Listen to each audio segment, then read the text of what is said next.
आपके साथ अंकिता पाल। बुलेटिन की शुरुआत करते हैं हेडलाइंस के साथ। भानुप्रताप पहुंचे सीएम योगी आदित्यनाथ, विशाल जनसभा को किया संबोधित, हजारों की संख्या में लोग रहे मौजूद।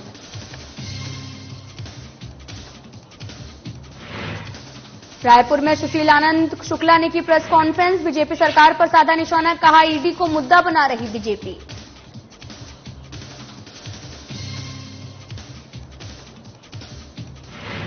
हरदीप सिंह रैना ने कांग्रेस कार्यालय में की प्रेस कॉन्फ्रेंस, बघेल सरकार के वादों को दी जानकारी, जनता से की वोट की अपील।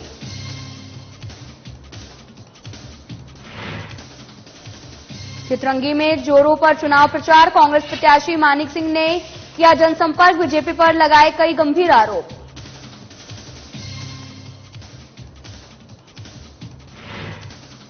सागर में प्रदीप जैन ने की पीसी, बीजेपी पर लगाए कई आरोप, कहा बीजेपी ने जनता को दिया धोखा।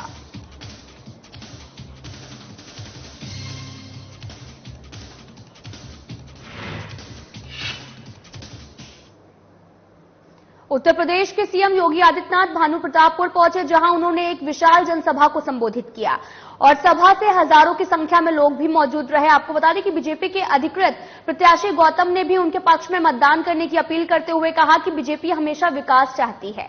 कांग्रेस पर निशाना साधते हुए कहा कि कांग्रेस सत्ता में आते ही भ्रष्टाचार के अलावा और कुछ भी नहीं करती। आगे भी उन्होंने कहा कि बीजेपी के घोषणा पत्र का जिक्र करते हुए कहा कि छत्तीसगढ़ में सत्ता में आते ही किसानों को प्रति एकड़ में 21 क्विंटल हिसाब से खरीदा जाएगा और प्रति क्विंटल 3100 रुपए दर से खरीदी करने का निर्णय लिया गया। छत्तीसगढ़ में 18 लाख परिवारों को प्रधानमंत्री आवास निर्माण करने का घोषणा भी किया है। क्योंकि सरकार ने अपने घोषित एजेंडे के तहत छत्तीसगढ़ में रामनवमी के जुलूस पे लाठीचार्ज करवाती है, पर्व और त्योहारों को शांतिपूर्ण तरीके से नहीं मनाने देती है, लेकिन दूसरी तरफ लव जिहाद के लिए वर्ग विशेष के उपद्रवियों को प्रोत्साहित करके संरक्षण भी देने का काम करती है। लव जिहाद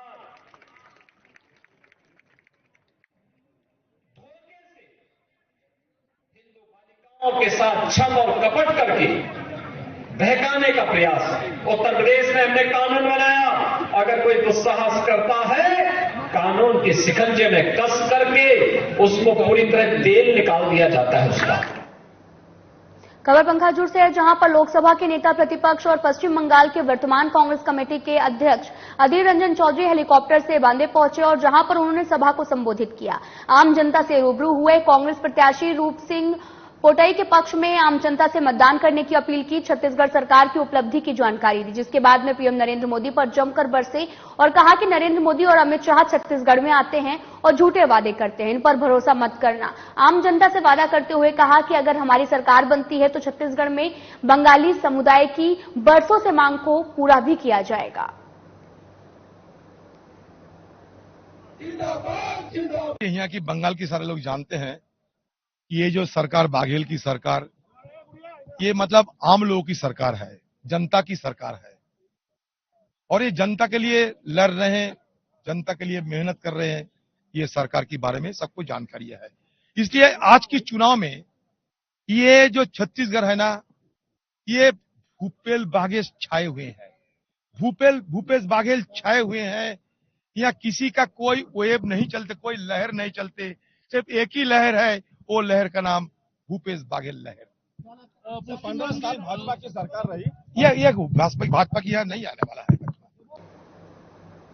सरायपाली विधानसभा के कांग्रेस नेताओं द्वारा पार्टी कार्यालय में प्रेस कॉन्फ्रेंस की गई, जिसमें भूपेश सरकार ने इस चुनाव में किए गए वादों के बारे में बताया। वरिष्ठ कांग्रेस नेता हरदीप सिंह रैना ने कहा कि भूपेश बघेल की सरकार किसानों और गरीबों की हितैषी है। सरायपाली विधानसभा से एक गरीब मजदूर परिवार की बेटी चातुरी नंद को प्रत्याशी बनाया गया। आपको बता दें कि किसानों का कर्जा माफ करने के साथ ही गैस सिलेंडर में भारी छूट, भूमिहीन लोगों के लिए योजना के साथ में सैकड़ों योजना सरकार द्वारा संचालित की जा रही और जिससे आम जनता काफी खुश है। प्रेस कॉन्फ्रेंस कार्यक्रम के दौरान प्रमुख रूप से नगर पालिका अध्यक्ष अमृत पटेल और साथ ही पिछड़ा वर्ग विकास प्राधिकरण के सदस्य नरेंद्र साहू, विधानसभा प्रभारी श्याम टांडी सहित कांग्रेस संगठन के कई नेता भी मौजूद रहे। काफी महापुरुष है छत्तीसगढ़ से जिनकी पहचान है, ये जो छत्तीसगढ़ की पहचान है उनके नाम पर आगे स्कूलों के नाम और जो योजनाएं हैं उनका नाम होगा। महादेव में ईडी पर जो ईडी ने भाजपा का दूसरा घोषणा पत्र जारी किया, भाजपा के घोषणा पत्र जारी होने के बाद महादेव ऐप पर छत्तीसगढ़ सरकार पहले कार्रवाई कर चुकी है। उनके लोगों को पकड़ा गया, हजारों की संख्या में महादेव ऐप बनाने वाले उसके जो लोगों को पकड़कर गिरफ्तार करके जेल भेजा गया। अब कार्रवाई तो उन लोगों पर होनी है। उन महादेव ऐप को बंद करने का काम किसका होगा? केंद्र सरकार का। केंद्र सरकार उसको बंद क्यों नहीं कर रही है? कौन संरक्षण दे रहा है उनको? केंद्र सरकार संरक्षण दे रही है, मोदी सरकार संरक्षण दे रही है। तो ये मोदी जी की जवाबदारी है, उनकी क्या साठगांठ है, मोदी जी बताएं। देखिए, जो भी विकास कार्य आते हैं पार्टी के घोषणा पत्र के अनुसार आते हैं, पार्टी की योजनाओं के पार्टी की सरकार की योजनाओं के अनुसार आते हैं, जिसका लाभ अगर जो वहां पार्टी लड़ती है उसको निश्चित तौर पर मिलता है। पिछली बार जब किस्मत चुनाव लड़े तो उनको कोई सरायबली विधानसभा में नहीं जानता था। पार्टी का घोषणा पत्र और पार्टी का सिंबल से वो जीत कर आए थे। चातुरी नंद दीदी भी यहाँ पर पार्टी के सिंबल और पार्टी के घोषणा पत्र के आधार पर और अपनी सबसे स्वच्छ छवि, सरायपाली विधानसभा में सबसे स्वच्छ छवि जैसे एक शिक्षिका श्रीमती चातुरी डिग्री नंद है, वो बहुत ही पदों से चुनाव जीती।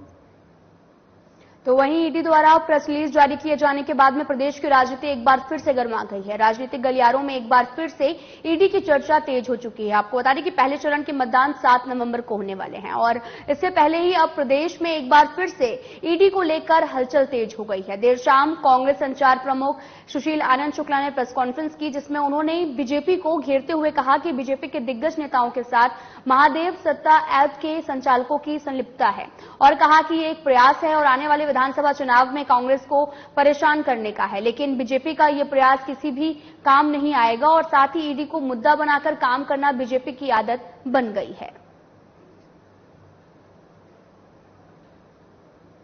खाता न बही, अमित शाह ने जैसा बोला ईडी ने वह सब कर दिया, सब सही सही।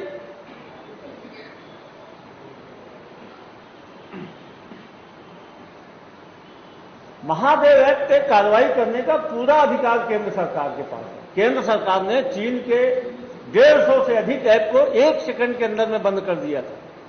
पिछले कई साल से 1-1.5 साल से महादेव ऐप के खिलाफ लगातार कार्रवाइयां हो रही हैं।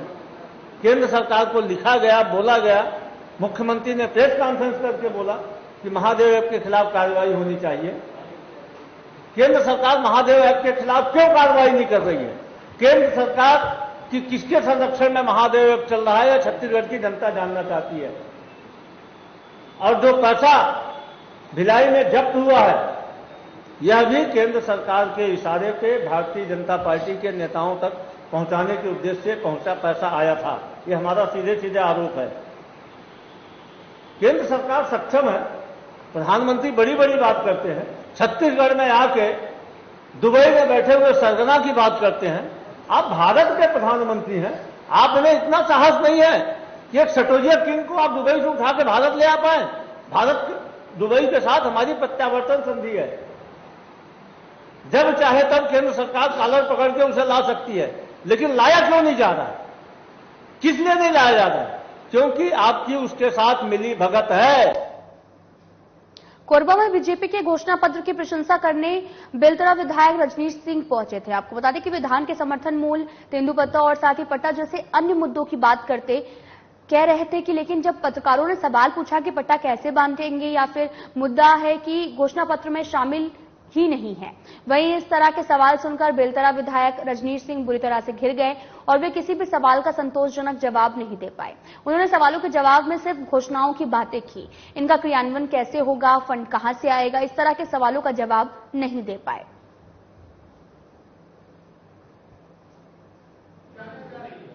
मैं बता देता हूं कि घोषणा पत्र में पट्टा का भी जिक्र है। बहुत सारे बिंदु हैं, यदि आप पढ़ेंगे तो आपको मिल जाएगा। और जहां तक घोषणा मैं बता रहा हूं, प्रदेश स्तर पर भी देंगे, कुछ मुद्दे विधानसभा स्तर के हैं, क्योंकि विधानसभा में करेंगे तो और बहुत बड़ा व्यापक घोषणा पत्र होगा। लेकिन माननीय लखनलाल देवांगन जी ने जो बात कही है वो हमने दिया भी है। 2019 से 18 में, और उसमें नियमों में क्या क्या परिवर्तन करके कहां कहां क्या दिक्कत आ रही है उसको हमने किया था, बहुत सारे पट्टे दिए थे। इसमें भी ये बात का जिक्र है, यदि उसको देखेंगे तो मैं अभी आपको बता दूंगा। हम निश्चित रूप से ऐसे क्षेत्रों में, अधिसूचित क्षेत्रों में, वनवासी क्षेत्रों में और ग्राम पंचायतों में, शहरी क्षेत्रों में पट्टा देने जा रहे हैं, घोषणा पत्र में है। तो वहीं मेयर विधानसभा में भारतीय जनता पार्टी के प्रत्याशी श्रीकांत चतुर्वेदी, जिनका सामाजिक कार्यों और जनसेवा के क्षेत्र में एक बड़ा नाम है, उनका चुनावी जनसंपर्क अभियान जोरों पर है। आपको बता दें कि शहर से लेकर ग्रामीण अंचलों तक बीजेपी का अच्छा खासा माहौल है। प्रत्याशी श्रीकांत चतुर्वेदी जिन गांवों में आशीर्वाद लेने पहुंचते हैं, वहां की जनता जनार्दन और खासतौर से महिलाओं में काफी उत्साह देखने को मिल रहा। महिलाएं प्रत्याशी को रोली चंदन से टीका कर जीत का आशीर्वाद दे रही। बीजेपी प्रत्याशी श्रीकांत चतुर्वेदी ने 4 नवंबर को नादन सर्किल के ग्राम बठिया, करताहा और साथ ही करसरा, करुआ, देवरा, मंगरौरा, आमा टोला और साथ ही बरेठी में सघन जनसंपर्क कर प्रदेश में बीजेपी की सरकार बनाने के लिए जनता से भी अपील की। इस अवसर पर भारतीय जनता पार्टी के पदाधिकारी, जनप्रतिनिधि, वरिष्ठ जन और युवा कार्यकर्ता भी मौजूद रहे।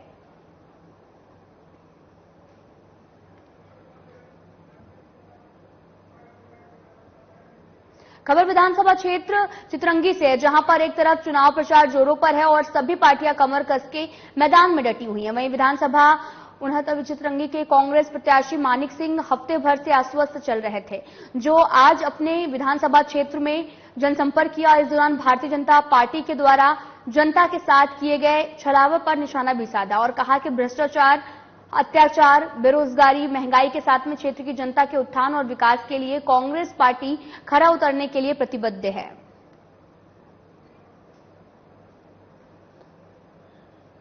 देश की जनता जनार्दन भारतीय जनता पार्टी के पिछले 18 वर्ष के शासनकाल में जो अन्याय, अत्याचार, शोषण या भ्रष्टाचार से शासन करती आ रही है, जिसके विरुद्ध में पूरी जनता जनार्दन आज खड़ी है।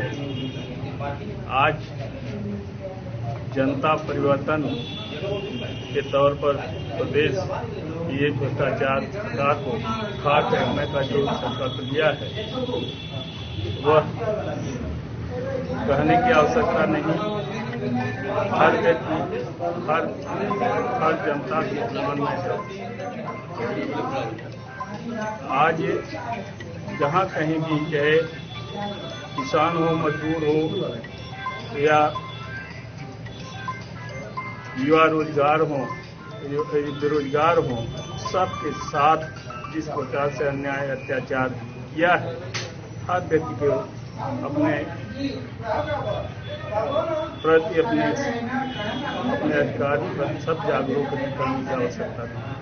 मध्य प्रदेश में कांग्रेस की सरकार बनने जा रही है और चितरंगी विधानसभा की जनता जनार्दन सब लोगों ने ये मन बनाया है कि कांग्रेस के प्रत्याशी मानिक सिंह जी को जिताना है। 18 वर्ष हो गए केवल लोक लुभावन नारे के साथ जनता के बीच में जनता को झूठे वायदे देकर सरकार बनाना, और जनता ने जो कांग्रेस की सरकार को जिताया था 2018 में 28 विधायकों को खरीद करके फिर छल करके उन्होंने अपनी सरकार बनाया है। अब जनता ये चाहती है कि उस छल का जवाब अधिक संख्या में कांग्रेस के विधायकों को जिताकर इतनी संख्या में भेजा जाए कि वो खरीद न सकें और फिर से स्पष्ट बहुमत की सरकार कांग्रेस की बनेगी।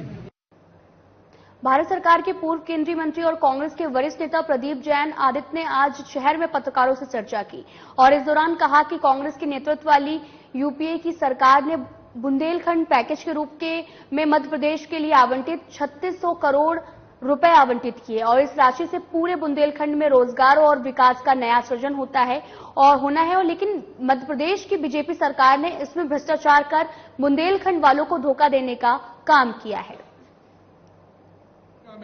बुंदेलखंड के साथ इन्होंने बहुत बड़ा छल किया। आप दे नहीं सकते, लेकिन लूटने वालों को जेल के शिक्षे के अंदर भेजना चाहिए। क्या कारण है आपने ऐसा आदेश पारित कर दिया कि इकोनॉमिक ऑफेंस विंग जांच नहीं करेगी घोटालों की।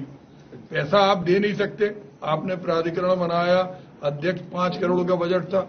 अब भारत सरकार ने 3846 करोड़ रुपए दिए थे सिंचाई विभाग के, कृषि विभाग के, वन विभाग के, डेयरी विभाग के, जिसमें पैसा लूटा गया, वो रिपोर्टें हैं।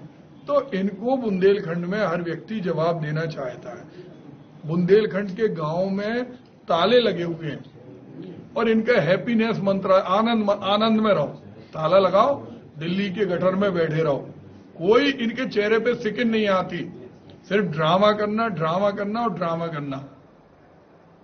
खबर चित्रंगी विधानसभा क्षेत्र 39 से है, जहां पर गोंडवाना गणतंत्र पार्टी और बहुजन समाज पार्टी के संयुक्त गठबंधन ने बीजेपी और कांग्रेस पर निशाना साधते हुए आरोप लगाया कि इन दोनों पार्टियों ने मध्य प्रदेश के जनता के साथ में छलावा किया और साथ ही दोनों पार्टियों की जो भी योजनाएं हैं वे औपचारिकता मात्र रह गई हैं। वास्तविक रूप से देखा जाए तो चित्रंगी विधानसभा में स्वास्थ्य व्यवस्थाएं जो भी हैं वो चरमरा चुकी हैं, शिक्षा व्यवस्था ध्वस्त हो चुकी है, जंगल काटे जा रहे हैं, भ्रष्टाचार से क्षेत्र की जनता त्रस्त है, पात्र जनता अपने अधिकार के लिए ठोकरें खाने को मजबूर है। इसलिए गोंडवाना गणतंत्र पार्टी और साथ ही बहुजन समाजवादी पार्टी के आदमी भी प्रत्याशी के क्षेत्र की जनता से भी अपील किया कि चुनाव चिन्ह आरी पर वोट देकर गोंडवाना का विधायक को जीत दिलाएं और चित्रंगी को विकसित बनाएं। और इस दौरान विधानसभा प्रत्याशी शैलेंद्र सिंह आयाम और साथ ही जिला अध्यक्ष गोंडवाना दल प्रताप सिंह, जिला प्रभारी परमहंस प्रसाद सहित सैकड़ों की संख्या में बसपा और गोंडवाना के कार्यकर्ता और साथ ही पदाधिकारी मौजूद रहे। सबसे पहले आप सभी मीडिया बंधुओं को बहुत बहुत धन्यवाद देना चाहूँगा। और आज बहुजन और गोंडवाना गठबंधन में चुनाव मैदान में कूद चुकी है और जिस प्रकार से आप सभी लोगों को मालूम ही है कि कांग्रेस बीजेपी जो सत्ता कर चुकी है उन्होंने अपने उपलब्धियां गिना रही है, लेकिन हमारे देखने के अनुसार जहां जहां जिस भी क्षेत्र में मैंने गया समस्या ही समस्या है। उन समस्याओं को लेकर के लगातार आंदोलन किए, लेकिन आंदोलन करने के बाद ज्ञापन देने के बाद भी कोई सुनवाई नहीं। उनकी उपलब्धियां सिर्फ कोरे कागज में है, जमीनी स्तर पे कहीं भी नहीं है। जैसे आप बता सकते हैं कि क्या क्या उपलब्धियां उनकी कोरे कागज पर हैं? अभ्यारण्य में जो आपकी रजिस्ट्री है, रजिस्ट्री के लिए हमने ज्ञापन दिया। रजिस्ट्री होना बंद हुआ है जो अभ्यारण्य बगदरा के, उसके लिए हमने ज्ञापन दिया, उसका भी कोई कार्यवाही नहीं। हमें आश्वासन बस दिया गया कि इसको जल्द बहाल करेंगे। और दूसरी चीज, अभी जो अपने क्षेत्र में प्रधानमंत्री आवास योजना हो गया और ये प्रधानमंत्री किसान सम्मान निधि, ऐसे लोगों का प्रधानमंत्री किसान सम्मान निधि में जिनका जुड़ा हुआ है, जो वास्तविकता गरीब तबके के हैं, जिनके 2.5 एकड़ हैं, 1 एकड़ हैं, ऐसे किसानों का अभी तक प्रधानमंत्री किसान सम्मान निधि में नहीं जुड़ा हुआ है जी। उनका आवेदन करने के बाद भी पटवारी और तहसीलदार ये लोग मिल करके नहीं कर पा रहे हैं। कहते हैं कि कभी पोर्टल ही नहीं चालू है, तो ये कोरे कागज में नहीं है तो क्या है। ये लाडली बहना का और प्रधानमंत्री आवास का कितना असर रहेगा क्षेत्र में? कुछ असर नहीं रहेगा। इसलिए नहीं रहेगा क्योंकि लाडली बहना में भी जितने आवेदन आए हैं सिर्फ 50% लोगों के ही, बहनों के ही खाते में सिर्फ पैसा आ रहा है। 50% ऐसे हैं कि जिनका आवेदन हुआ उनके खाते में अभी नहीं आ रहा है। उनका कहेंगे कि डीबीटी कराओ, तो ये कराओ वो कराओ। ये दुनियादारी में परेशान है। मैं सरपंच हूँ, मैं खुद परेशान हूँ कि कितने लोगों का डीबीटी करा रहा हूँ, बैंक से हो ही नहीं पा रहा, उसके खाते में पैसे नहीं आ रहा। तो क्षेत्र की जनता से क्या अपील करेंगे? मैं क्षेत्र की जनता से यही अपील करूंगा कि जितने भी ये योजनाएं चला रही है सरकार, ये सिर्फ चुनाव के समय आपको लॉलीपॉप दे रहा है, इसलिए लॉलीपॉप से बचो। और चित्रंगी विधानसभा ही नहीं, पूरे मध्य प्रदेश में गोंडवाना और बहुजन के संयुक्त गठबंधन होने के बाद आज सरकार बनेगी, इसलिए गठबंधन की ओर आप सभी लोग चलो और गठबंधन का विधायक बनाते हुए गठबंधन का सरकार बनाएंगे। बहुत बहुत धन्यवाद। सारंगढ़ में बीजेपी ने प्रेस कॉन्फ्रेंस की है, जिसमें जिला अध्यक्ष सुभाष जलान और साथ ही विधायक राज सिंह मुख्य रूप से हिस्सा लिया। और आपको बता दें कि विधायक राज सिंह ने प्रेस वार्ता में बीजेपी द्वारा जारी संकल्प पत्र के बारे में विस्तार से बताया और कहा कि ये संकल्प पत्र है, ना कि घोषणा पत्र है। इसकी गारंटी मोदी जी की है और जिसमें अब तक का उच्चतम धान की समर्थन मूल्य 3100 और महतारी वंदन के तहत हर परिवार की हर एक महिलाओं को 12,000 रुपए दिए जाएंगे और सरकारी नौकरी, भर्ती, स्वास्थ्य और उच्च शिक्षा का ख्याल भी रखा जाएगा। इसी दौरान पत्रकारों ने कई तीखे सवाल भी किए, जिसमें किसानों की कर्ज माफी की कोई योजना नहीं थी, न ही बिजली हाफ किए जाने का संबंध में कोई भी बात कही गई थी। जिला अध्यक्ष ने किसानों को एमएसपी और बोनस के माध्यम से अति समृद्ध बनाने की बात कही गई। जिन मुद्दों को लेकर कांग्रेस सरकार में आई थी और जनता ने उनको समर्थन दिया था, वादा खिलाफी के खिलाफ हमने सड़क में उतरकर प्रदर्शन किया है। जो भी जनता के हित में काम है, जनता सरकार बनने के बाद हमारी कैबिनेट की बैठक होती है और जैसा जनता चाहेगी वैसा हम, चाहे शराब के मुद्दे में हो, सत्ता के मुद्दे में हो या यहाँ जिस प्रकार का कांग्रेस की सरकार में अफसरशाही, भ्रष्टाचारी, इन सभी का निवारण करने का काम हम करेंगे। आप उसमें किसी प्रकार का शंका मत करिए, भाजपा की सरकार जनता के हित में काम करेगी।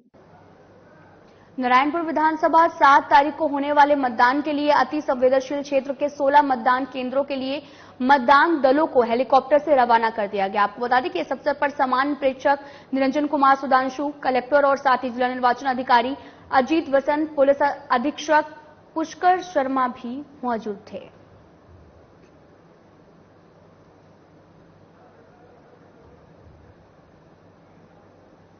खबर लोहंडीगुड़ा से है, जहां पर जनता जोगी कांग्रेस के प्रदेशाध्यक्ष अमित जोगी और युवा प्रत्याशी भरत कश्यप को सुनने के लिए चित्रकूट विधानसभा क्षेत्र के गढ़िया मैदान में हजारों का जनसैलाब उमड़ा। आपको बता दें कि इस दौरान अमित जोगी ने आगामी 7 नवंबर नागर छाप को वोट देने की अपील की। तेलंगाना की प्रति व्यक्ति आय 3.5 लाख रुपया हो गई और छत्तीसगढ़ की मात्र 27,000 रुपया बढ़ी है। तेलंगाना का 3 गुना बढ़ गया। ये फर्क है। तेलंगाना में क्षेत्रीय दल की सरकार रही, यहां कभी कांग्रेस कभी भाजपा, तो ये फर्क है सभी राज्यों में। मैं विस्तार से अगर बताऊंगा तो बाकी राज्यों की भी बातें कहूंगा, पर ये एक आप देख सकते हैं कि कितना विकास होना था, कितना हमको आगे बढ़ना था और कितना हम लोग बढ़ पाए। पर अब बस्तर में नागर चलेगा, बस्तर बदलेगा, नागर चलेगा, बस्तर बढ़ेगा। देखिए, मुझे अपनी बातों पर भरोसा है, इसीलिए मैंने कोई घोषणा नहीं करी है, बहुत सोच समझ के। और अभी चुनाव के आखिरी दिन नहीं या एक हफ्ते पहले नहीं, 55 दिनों से हम लोगों ने पूरे प्रदेश में लगभग 40 लाख घरों में। गरियाबंद में एक दिल दहला देने वाला मामला सामने आया। आपको बता दें कि घरेलू विवाद के चलते पोते ने अपनी दादी को मौत के घाट उतार दिया और साथ ही अपने पिता पर प्राणघात हमला किया। मिली जानकारी के अनुसार अपनी मां के साथ में दुर्व्यवहार को लेकर आरोपी ने गुस्से में आकर डांडा और साथ ही हथिया से दोनों पर हमला कर दिया, जिससे आरोपी की दादी की मौके पर ही मौत हो गई। वहीं सूचना मिलते ही गरियाबंद पुलिस ने हत्या के आरोपी को चंद घंटे में गिरफ्तार कर जेल भेज दिया है।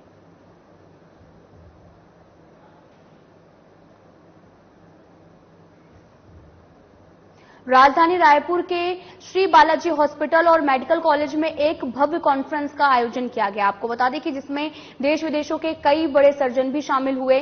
देश के सबसे सुप्रसिद्ध सर्जन डॉक्टर सी पलानीवेलु राजधानी में जो है वो उपस्थित हुए और आपको बता दें कि वर्तमान में ये अमासी फाउंडेशन के प्रेसिडेंट हैं और अमासी फाउंडेशन एक ऐसी फाउंडेशन है जो सर्जरी के नए तरीकों पर लगातार कार्य करती है और साथ ही इसकी शिक्षा भी अन्य सर्जनों को देती है। इस भव्य कॉन्फ्रेंस में लगभग 1500 से 2000 सर्जन शामिल हुए।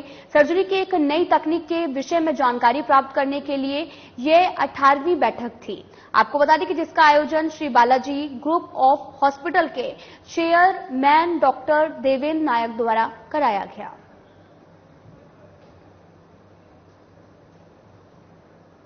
It is India is a great country. 80 to 90% people are laborers or farmers, and even high-skilled people. Time is very important. So the fast recovery is very important. For people to get back to routine work. That was mine. As we wanted to have this minimal exercise, which helps the people to recover faster, less pain, and short hospital stay. Back to routine work early. So that means it is the greatest service which we can do the people to learn this art of minimal exercise. फिलहाल इस bulletin में इतना ही। नमस्कार।